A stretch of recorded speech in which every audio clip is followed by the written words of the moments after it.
how would a regular guy just who has his friends and his team be able to join the Carry1st Africa Cup from the beginning? Like, I don't have any information. I don't know nothing. You want our team to join? No, I want to make a sandwich team, a sandwich special ops. Okay. So that because next year we are competing in the cup. Next year, so a sandwich team. a sandwich team. And the sandwich gets toasted. Yes. But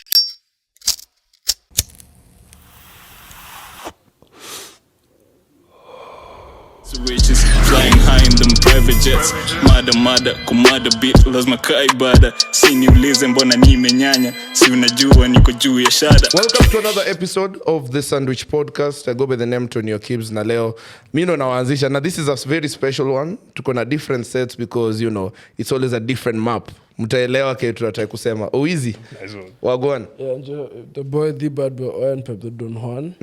With a very, very special guest in the building. Yeah, shout out to Dom. All the way from Nigeria. Yeah. And of course, we're talking about shout out to Carry1st. Na mmekuwa mkiwa na Call of Duty Mobile imekuwa ikiendelea. We were there at the LAN event. Mlicheke vile ilikuwa. The girl dems are going crazy over Owen on TikTok. I see it. Tutaongea about it, but such an amazing event, amazing setup, amazing production. Congrats to the whole team. Yeah. So welcome, Dom. This is what we usually do. This is where we are. Yeah. How are you feeling? Good. Nairobi has been treating me well, so I can't lie. What do you love about Nairobi mostly, though? I always tell everybody the weather. Yeah. If you're Nigerian, you would appreciate Nairobi's weather. It's just the perfect balance of temperature, humidity. Yeah. It's great. It's not too hot, not too cold. Even in seasons where I come here and people are like, "Oh, it's so hot." Yeah. I'm like, "Bro, come to Abuja, like come to Nigeria." Is it that's why I see people selling water on the roads? Like there's this water in the sachet. In the sachet. Yeah, of course. It's very humid for one. It's extremely humid. Although what I need to say, to be fair to Nigerians, so that I don't go back home and is that there are areas or there are regions in Nigeria that also have very great weather. A lot of these regions are not the most explored, though. So like Jos is another city that has great weather, but the areas that have massive development that people stay in, they are mostly very humid. So Lagos is next to the ocean, so it's already going to feel like you are in maybe Mombasa or Diani with like 5 degrees more on the temperature. Then Abuja, even though it's hinterland, so there's no like oceans around it, but it is still, it's hot. I live in Abuja, so I know it's crazy hot. So I know Nairobi's weather is perfect. I don't know why, but most of the time I see a lot of like celebrities, a lot of people. In December they go to Ghana. Dirty December. So and I know Ghana and Nigeria have this. This is how you want to Mashemeji derby. Okay. Yeah. So 10 marks. Already, I feel like Ghana is better than Nigeria. It's for you to convince me that. Why do you feel Ghana is better than Because let's understand the nightlife. The nightlife. I see what people do. I've even seen Dave Chappelle, Kina Chance the Rapper, and people going to Ghana to party, and I'm like. Okay, could be about the whole reconnecting back to the roots and everything.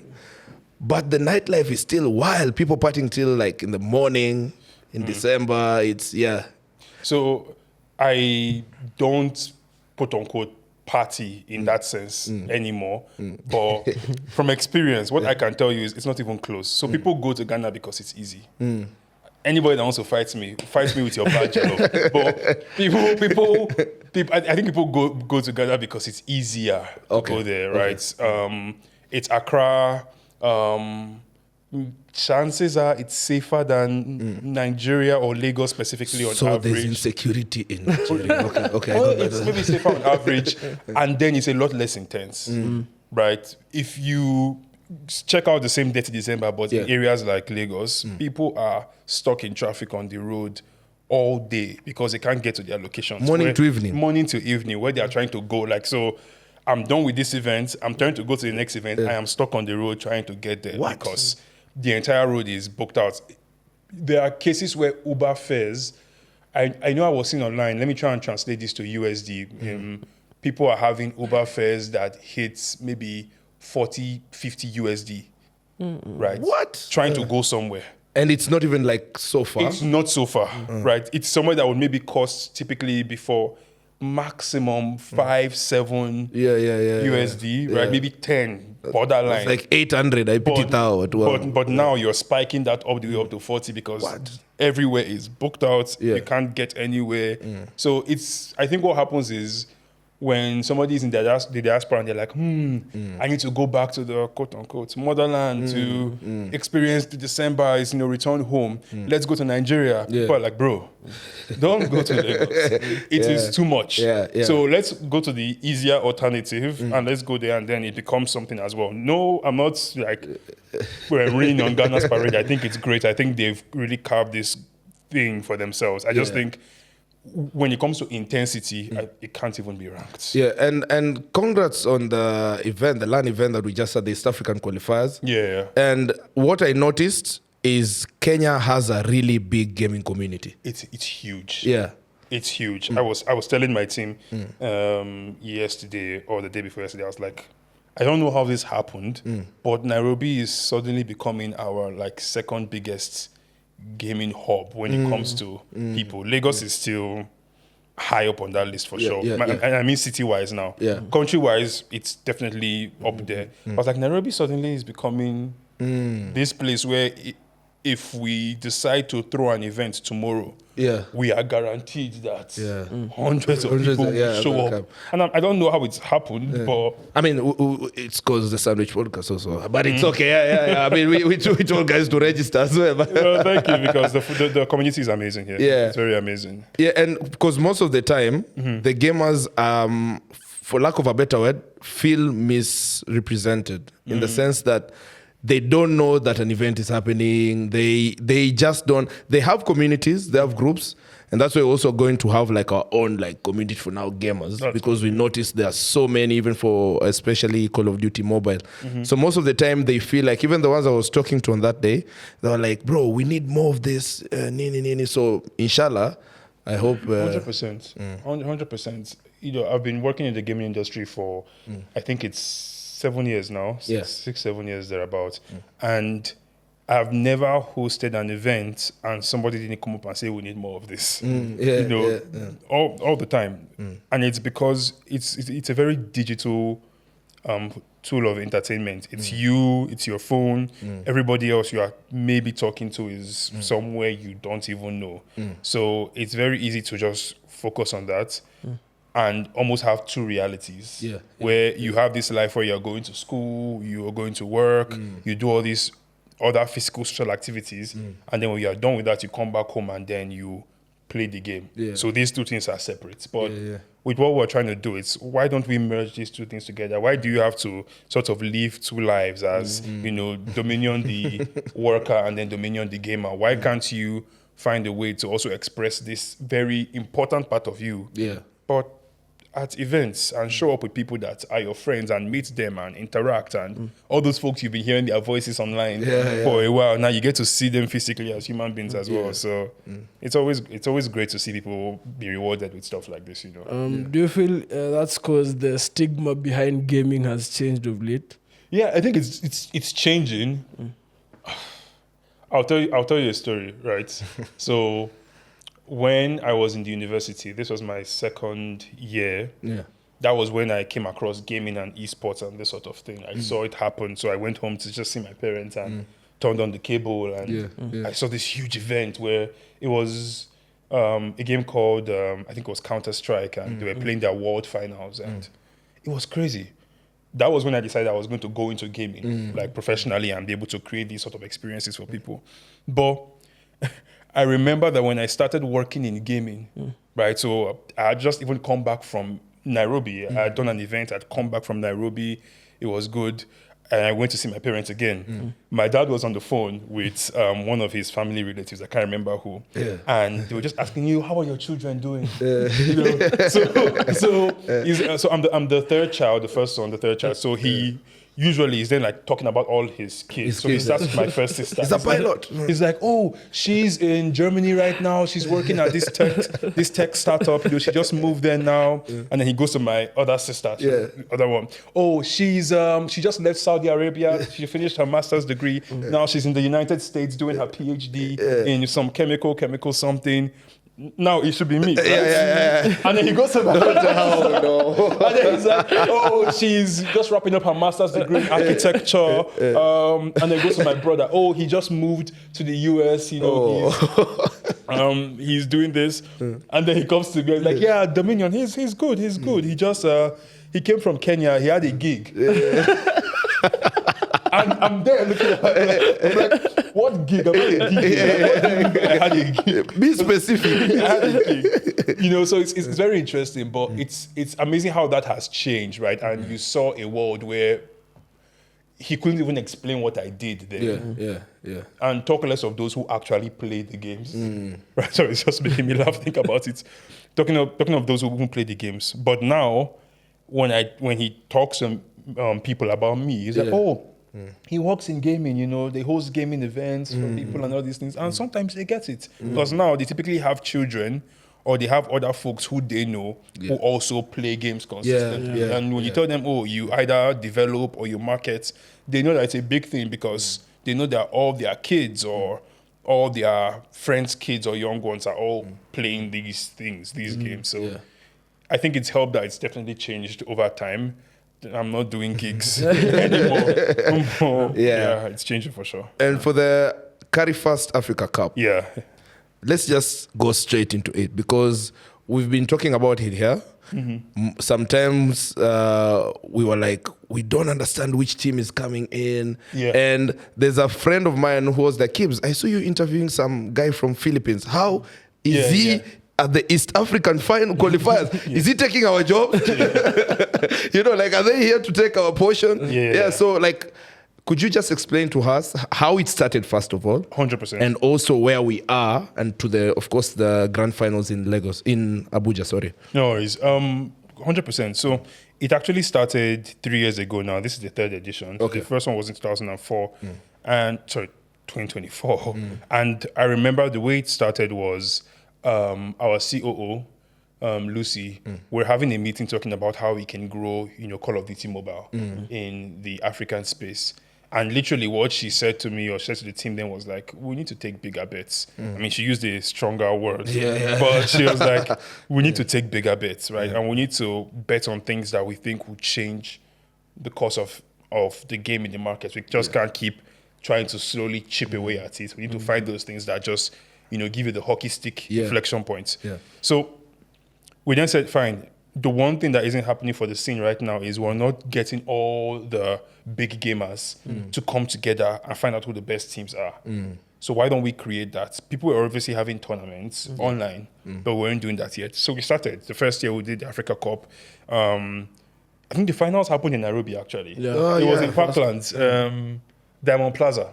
It was in Diamond Plaza, yes. Diamond Plaza 1. There's a gaming studio in Diamond Plaza, and we had the finals there. So it was just a studio space.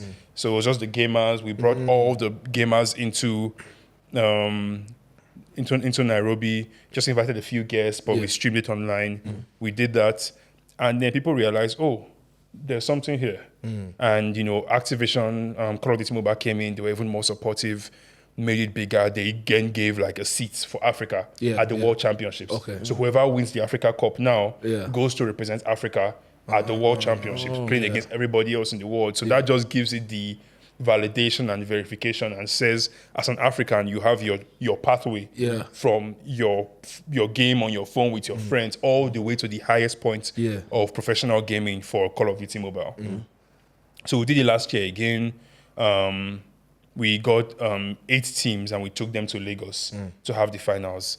And it was so cool to see that we moved from this studio space Yeah. in Yeah. Nairobi, to this hall that's packing out with, you have 700 people there. They're all screaming and shouting. And I still see the videos till now, and I'm like, that was great. Yeah. People are shouting like they want their team to win. People are posting content. Some of the top content creators in the game are all around. People are taking pictures with them, So that was great.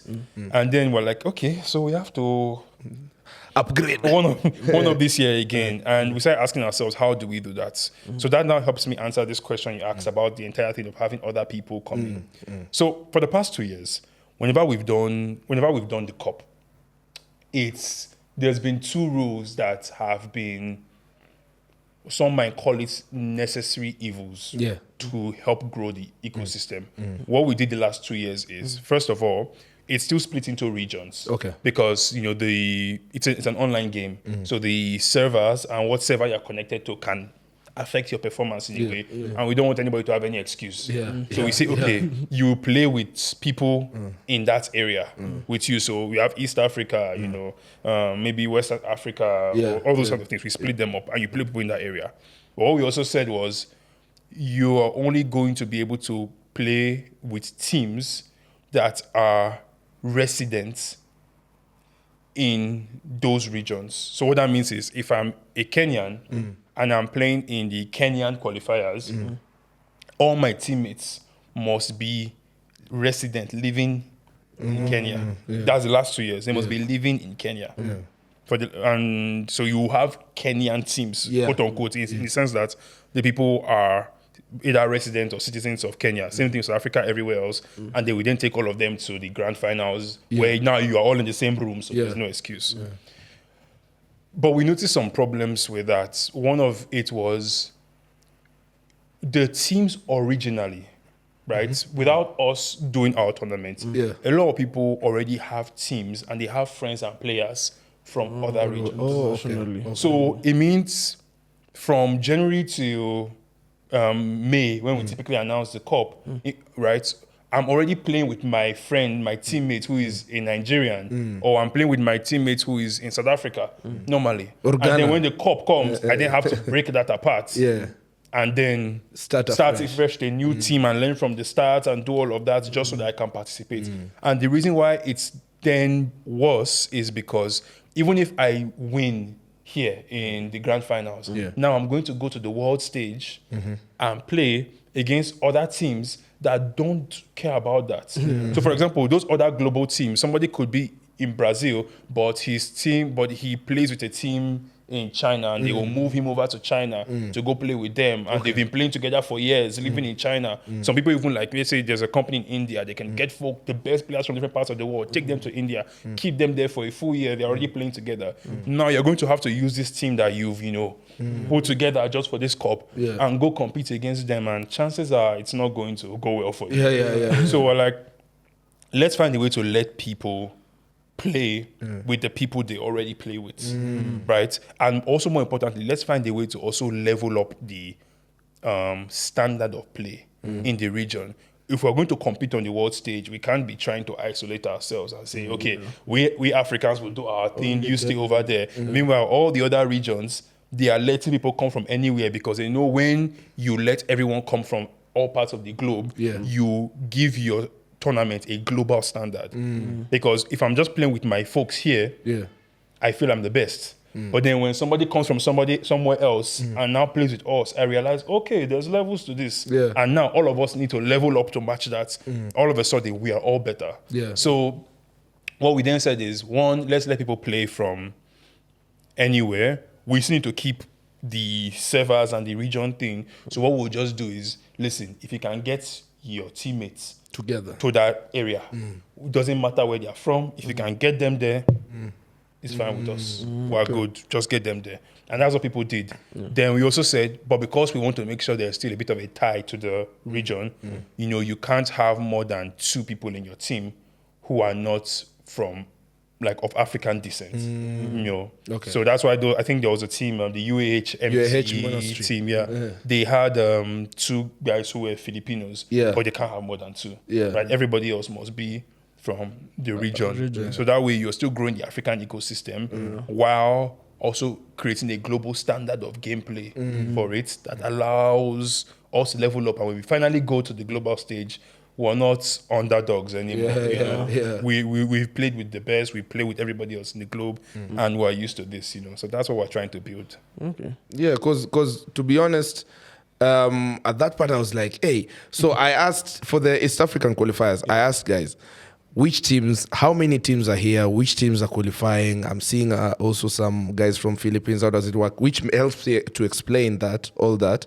But also, I want to know from the point of, like when now you announce, how many teams do you choose per region? How do you now just map it out in Africa? So the way it works is for the grand finals that will happen in Abuja, we have 8 teams that will go there. Okay. So it's 8 teams that we're going to fly across to go there, but we have 5 regions.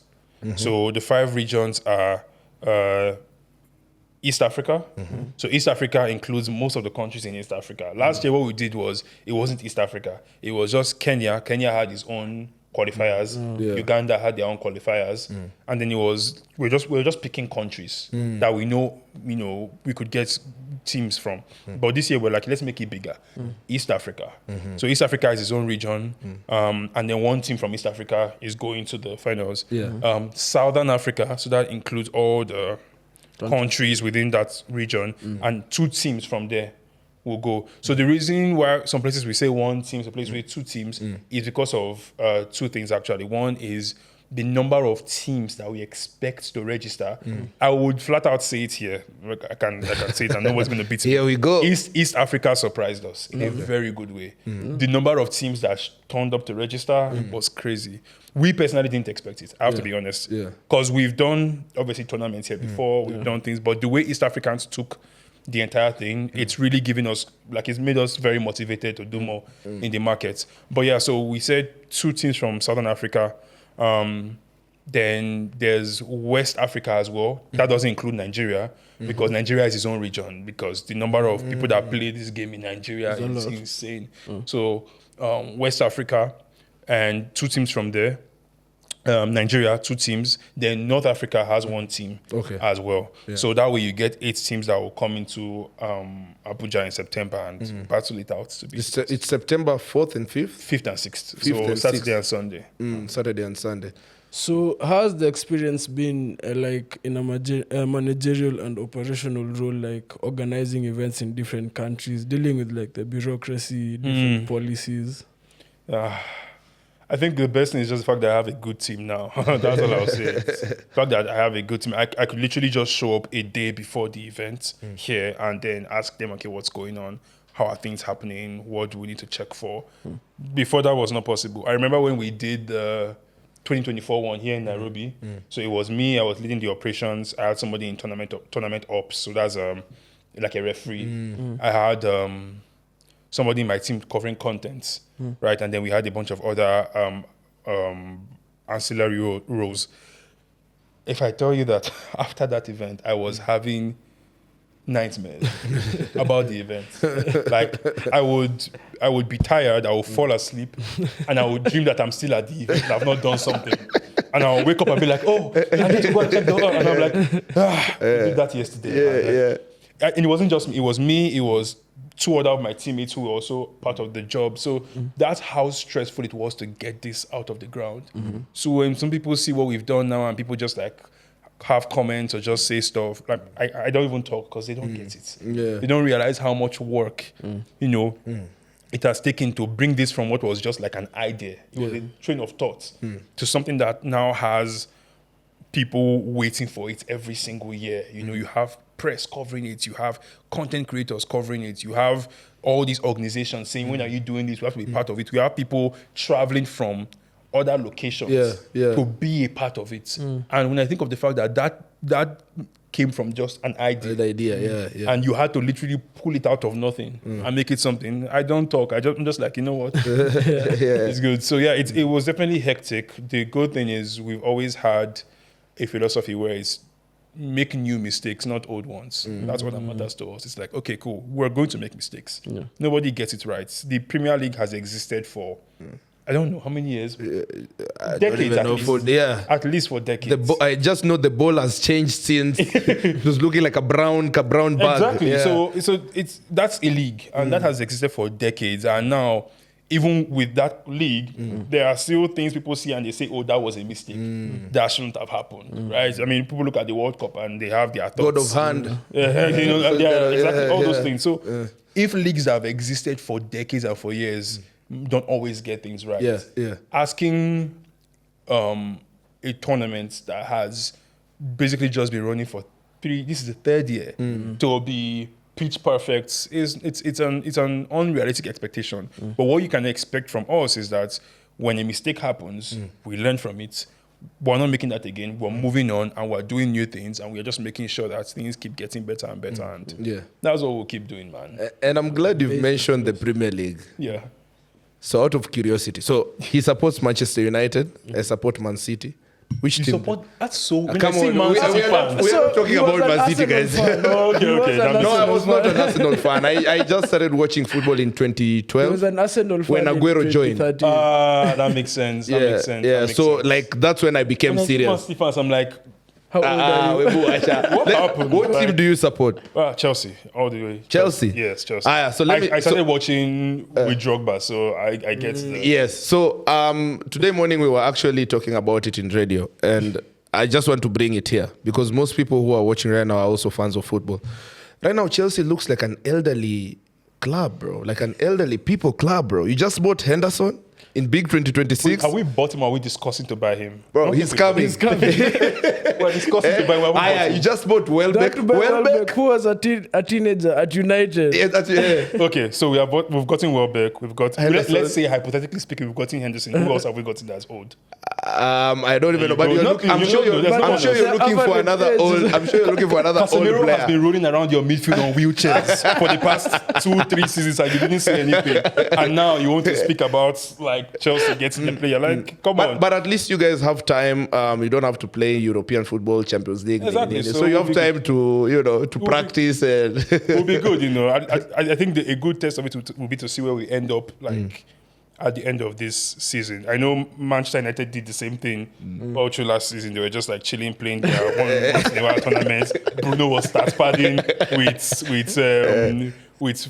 set pieces and all these things. So let's see what happens. I think it's time to rebuild. But what I always think of is Chelsea has always needed older players. Always. For the last 2 years.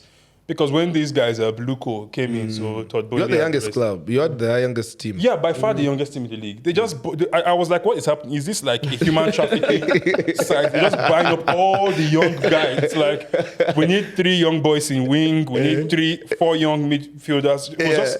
I'm like, this is almost becoming like a teenagers club at some point. Like the Chelsea men's team and the under 21, there was no difference. It's like it's the same thing. Everybody in the men's team could play ball. That's the problem. You need experience. Check any team that has won anything of value. There is no team that doesn't have at least 1 to 2 veterans in the squad while they are winning. I always think of the best Chelsea squads. So there was the Chelsea that won the Champions League, which is obviously great. There was the Chelsea that did... was it how many games without conceding a goal? The Mourinho one. Yeah, was it Mourinho or Conte? I think it was Conte. They did how many games without conceding a single goal? Right? But that squad had Cahill. That squad had Aspilicueta. The one that even won the last Champions League, Aspilicueta was still there. He just was, I think, in the background. And every performing squad, look at PSG today. PSG still has Marquinhos. So Pacho can be there as a younger guy, but you still have Marquinhos who can say, hey, use your head, relax, behave yourself, And you always need to have that kind of experience. So personally, even if all Henderson is doing is sitting down there chewing gum, and then he comes in the 80th minute to give everybody a handshake, right? I don't mind, but that experience works. In my opinion, they still need one more old player. Right, maybe they've gotten Welbeck in striking. Cool. You need that older guy. You've gotten maybe Henderson. I prefer Xhaka. I personally wanted Xhaka, but they got Henderson. Fine. They need an older centre back because you have all these young boys like Chalobah, and Colwill. I'm like, these guys don't have experience. When they are faced with pressure from like really brilliant teams, they don't know what to do. See what PSG did. Yeah, PSG came to Stamford Bridge and just like pushed everybody away like chess pieces because they don't have that rigidity. So it's actually a smart move in my opinion. And I think Xabi is actually making a lot of interesting moves, but let's see how things pan out. So the banter we're having right now, is that like what we can envision happening to like the Carry1st Africa Oh, it already tournaments? Like happened. guys are bantering with their teams. They're like, It already you know. happens. It already happens. There's literally a TikTok page dedicated. Like somebody has a TikTok. It's called AF CODM bands. So there's somebody who created this brilliant TikTok page where for tournaments that happen in the African scene, they just banter people. Like once the matches are done. Personally, I used to go there. Like when the matches are done, I go there and I check how it's going. I check what's happening. I look at it and I'm just. I find it to be funny. And players also banter themselves online. They make content. You know, teams make content. So it's fun. It's fun. It's definitely fun. So who do you think is gonna win the Nini? Without sounding biased, Of course, as he's an going to organizer. say a Nigerian team. He's going to say a Nigerian team. The best team will win. That's all I can say. To be honest with you, I genuinely do not know. Honestly, 100% I don't know. The funny thing is that the last 2 years, I've had very good, like, suspicions on who will win. The last 2 years. And I think, both years have been right. I'm like, I suspect this is the best team. They end up being the best team. Both years have been right. I have zero clue. There are so many good teams this year. The team from North Africa is insane, right? They have a guy called Ruin from Ghana. Ruin is extremely good. They have Darox, by far one of the best players in the system. They even have this guy from Saudi called 8PL. I haven't seen him a lot, but his fundamentals are very good. Then you have these guys now in this UAH Monastery. Bro. Michael. There's a guy called Michael. is insane. Michael Number is 3 in the insane. world. Raging is very brilliant. And then you have these guys, Save and Badman from the Philippines. The one player that I wish they had kept in the East African squad is a guy called Storm. Right, Storm now is playing for a team in South Africa. So he's Kenyan, but they took him to South Africa. So we're also exporting. Oh, exactly. Nice. So Storm is playing for a team in South Africa called ASG. Storm is, the boy is good. The boy is good. Honestly, if Storm was in this UHMTT, I won't even be having this conversation. I'm just like, you know what? They are likely going to give win. it to them already. Yeah, honestly. But then there's that ASG team. They also have very good players. They won the Southern African qualifiers. Then there's still Cyclone Esports, the second place team. The second place team is still so good because they've also won everybody before online in other tournaments. They are very good. In fact, I think they have right now the best rookie of the league, a guy called Juju Kumi. They have the best rookie of the league on their team. So honestly, I'm here. I have zero clue who is going to win. And I'm just going to be there for the fun. I'm here to experience it. And see how it goes. And so how, because I know there's you told me about a $20,000 grand prize, but it was 30,000, which is going to be 2,000 be distributed across. So it's $30,000 for the entire tournament, and then $2,000 goes to each region. So we have 5 regions. So that way you also encourage teams, right? Because if you say the only thing you get from winning or participating is to go to the grand finals, some people will be like, "Hey, I'm not even going to try because I know I'm not winning, right? There's UAH, MT, so why am I playing? I won't win them." But when you say, okay, there's a $2,000 prize pool, so from 1st to 6th, you can still get something out of participating. More teams then participate and they come in and they play. So $10,000 goes to that qualified area, and then the grand finals itself then has like 20K that is stationed for that one, broken apart amongst the 8 teams. So other than that main grand prize, are there like other awards given to players? Because I mean, maybe it's a suggestion. I feel like there needs to be Rookie of the Year, MVP. That's a fantastic MVP. idea. That's a fantastic idea. Yeah, like there needs to be other, like how NBA most improved. Like there needs to be those kind of NBA does most improved. No. Yeah, it does most improved player. Most improved. That's such insulting. It's like you were trash. You were trash, but you are trash. But this year you kind of you did something. I just feel like there needs to be like Rookie of the Year, the youngest veteran, because I know Michael is retiring. He Apparently. said, yeah, He on the says tournament. retiring. He Let's said, see. yeah. Let's see. But speaking of Michael, he told me that, not him, but there was someone else. I was talking to a lot of people. Someone else told me that Michael at some point was like number 3 worldwide, like overall in Call of Duty Mobile. And until the guys were like, hey, who is this? I hear they even kind of banned his account. This is allegedly. I don't know. Allegedly. Yeah. That was about. But yeah, because they were like, how is a guy from Kenya with our internet winning? Like, it's online. This is all online. They were like, he must have been doing something, because I know in some other games there are these guys who intentionally make the game hang so that they can. I hear what you mean. Yeah. I mean, I don't know about that. I mean, I think I've heard rumors of it before, but it could easily be true. I know a guy, Tony, who in Nigeria used to be number 1 on the global leaderboard. He used to be a pro player as well before, but at some point he was number 1 on the global leaderboard. So a lot of folks from here have done things of that sort before. It's very possible. I just think us doing our best to create the infrastructure with these tournaments and then show the talent that these guys have is going to be the best thing for them. I'm very sure, like, after this year, you will start having cases of other teams around the world trying to buy players from Africa. Like, hey, let's get this guy to China. Let's get this guy. And it's fine. It's meant to happen. That once again is us beginning to compete on the global level. Because when some of these guys come here and play and they go back and you're like, yo, there's this boy. Onyango. Yeah, but you know, buying players from Africa, you know. I hope we don't. I hope we don't start that age thing, you know, in football. Okay. No, but yeah, I think that Rookie of the Year thing is a really smart idea. I don't know. I will ask the ops guys and see if they have that in mind. If they don't, then maybe that's something worth considering as well. So, and how do you rate like an African team's chances of winning at the finals, like the world finals? Eventually, soon. No. Okay, so let's be real. Let's start with eventually. 100%. I believe it's going to happen sooner than people think. I just think there are a lot of infrastructural things we have to first of all sort here. Like, listen, we need to make sure people are competing on the same, and this is very important from the get-go, like from the start of the even Carry1st tournament, you already have to be competing at a level that is similar to where you're about to go to. There shouldn't be dissonance where you then go for that tournament and you're like, oh, shoot, this is an entirely different thing. You know, you don't want to get to the World Cup and be Ghana. You know? So you have to get to that level.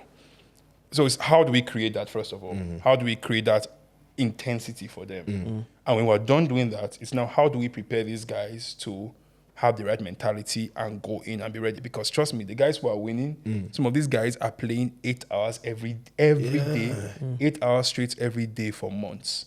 That's how they train. The last team that won it, I think it was Q9, and Ulin, their MVP, was saying, he was like, they've been screaming, I think it's 8 to 12 hours every day. The amount of discipline it takes, even some footballers don't give that. But these guys pick up and they're playing 8 to 12 hours every day for months. And you want to wake up and go on. No, it can't work. So we need to fix the infrastructure, increase the competitive intensity, then start having some rigorous training. But my personal belief is that Africa is going to make a statement this year that says, yo, we are here. We have arrived. And then it just starts going up from there. Yeah.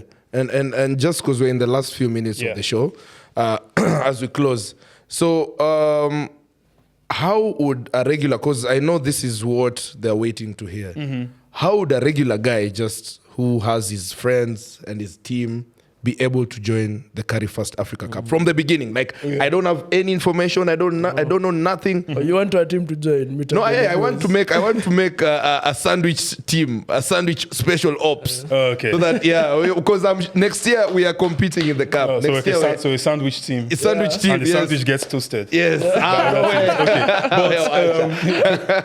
But yeah, I mean, we try to make it very easy. It's just cop.carry1st.com, right? Whenever we obviously have the tournament, we put out out the website again. Okay. After the tournament, we take it down. Yeah. So people even like sometimes search and just check like, is it up again to know when we're opening Cap.carry1st.com. So once they go there, they can easily just register their team and then they get information as to when they are playing, when their matches are and everything. And it's basically seamless from there. So usually people should just like follow Carry1st and call them Africa on social media and then wait till we make an announcement. Once we make an announcement, it means the website is live. Yeah. And people So can there's go no and register. criteria for. Oh, yeah. You have to be 18 plus for sure. Yeah. That's the only thing. 18 plus.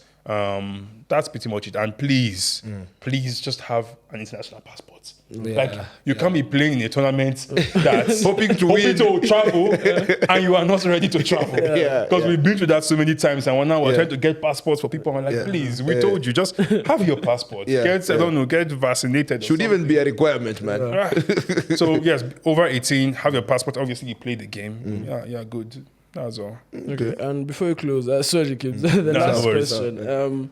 Where do you see the future of gaming and esports in Africa? As Carry1st. No, I think it keeps getting bigger. People just need to focus on the right things. I think so far, a lot of people have been focused on the like surface spectacle of esports. They try to make it look cool without making it meaningful. And those are two different things. Things don't become meaningful because they look cool. Anything can look cool. Yeah. A car can drive by today that looks cool and then the car is gone. And the Nobody engine cares. is rubbish. Yeah. People don't focus on what makes things meaningful. The reason why, if today you hear that Manchester United and Chelsea are going to be playing at your local football field, you're still going to go. It's not about how cool it looks. It's the fact that it is Manchester United and it is Chelsea. So you've created... you've created like that emotional attachment. You've told a story with these teams over the years that has brought in people's attention. And I don't think people are yet doing enough of that. People are trying to have the cool events and everything look great, but they're not telling the stories, which is why, like, honestly, what you guys have done so far with the collaboration, I was talking to my team and I'm like, this is brilliant. Like, these guys get it. Very nice. They understand the value of stories. I think the more we refocus our attention on telling the better stories, everything else flows from there. The infrastructure, the funding, the resources, the eyeballs, the value, all of that will scale up if we just tell better stories that get more people's attention. So that's the goal for me, even when I speak to my team. And I think that is the next phase that a lot of esports organizations will start focusing on. They'll realize, hey, we just can't go and do events on our own. We need guys like the Sandwich Podcast. How can they come in? How can they tell cool stories that live forever and get people's emotions brought into what we are doing? So that's it. So Carry1st only deals with Call of Duty? As Carry1st, no. So we are, first of all, like a digital consumer services company. So we provide like digital services, or digital content rather. So like games, gaming points, other top-ups and all these things. And obviously we have a very great relationship with the guys at Call of Duty Mobile. So I work specifically on Call of Duty Mobile, even from Carry1st. And then there are other games that we also work with and try and build in the African and the Middle Eastern markets. But I think by far one of our best initiatives, I guess, out there is the work we're doing with Call of Duty Mobile. Okay. So, Dom, thank you so much. We've eaten into some bit of your time. No worries. But, thank you for coming through. Amazing tournament. We Thank you can't for wait to having see it the in winner. Kenya. Also bringing it in Kenya as well. I know it's because you love the weather and the vibes here, but Always. yeah, but also welcome back, man. The Sandwich Podcast is always open for you guys. Anytime you want to tell people about the tournament, everything that you're doing, we're always open for you. Thank you. Road to Abuja. Yeah, road to Abuja. I appreciate it. Thank you very much. Yeah, so are you guys able to give out code points? When now? No, not like now. Like for our audience. There are guys who play and I want to give them some kind of incentives. I gave some t-shirts that we had to people in the so yeah, we will know how we'll do it, but muangaliapo description, just look at the description. We might give you Carry1st might bless you. Yeah, we might. Okay. This is not a promise. But Dom is here. Nimemweka on the spot. Yeah. So thank you so much for listening till here. Instagram, you'll find us at The Sandwich Podcast. TikTok and pale mazee YouTube tatupata Sandwich Podcast KE, and also on Twitter at the Sandwich Pod 1. Na mimi mtanipata Kejani. You'll find me where Carry1st are. You'll find me where Call of Duty is. As a matter of fact, Owen wants a rematch. So we played the test run. He beat me. Okay. But the second one, which was posted, I beat him. So he wants a rematch, a 1v1. Public rematch. Okay. Yeah, man. So cheers. All right. Thank you. Switches, flying high in them private jets. Mada kumada beat, lazima kaa ibada. Si niulize mbona nimenyanya, si unajua niko juu ya shada.